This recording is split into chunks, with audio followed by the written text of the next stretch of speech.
মানে আর কি দেখতে হবে এই জীবনে, এখন শুধু সেটাই ভাবছি। আমরা দেখলাম পার্থ বাবুর ঘরে টাকার পাহাড়, আমরা দেখতে পেলাম। আর কি কি দেখবো? তারপরে দেখলাম কাউন্সিলরদের পাটের খেতে টাকা পুঁতে রাখা। আজকে দেখলাম তৃণমূলের ছাত্র নেতারা, যদিও তাদের বেশিরভাগের বয়স 60-এর বেশি, তারা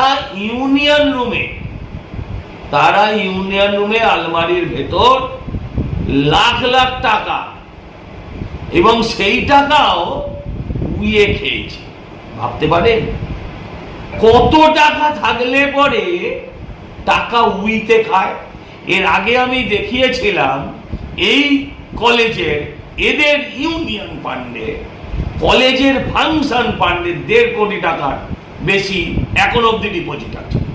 আর এখন দেখা যাচ্ছে লাখ লাখ টাকা উই খাওয়া, এবং এই সমস্ত টাকা জনতার, এদের গরিবের টাকা, ছেলেদেরকে ভর্তির টাকা। যেখানে যেমন চাকরি দুর্নীতি দেখেছেন, টাকা নিয়ে চাকরি হয়েছে, ঠিক সেরকমভাবে এই সমস্ত কলেজগুলোতে লাখ লাখ টাকার বিনিময়ে, লাখ টাকা কম বললাম, কোটি টাকার বিনিময়ে এই সমস্ত কলেজগুলোতে এরা ভর্তি বিক্রি করেছে। আর এদের সঙ্গে মাথা থেকে পা অব্দি যুক্ত। এদের কোনোদিন পুলিশ টাচ অব্দি করেনি।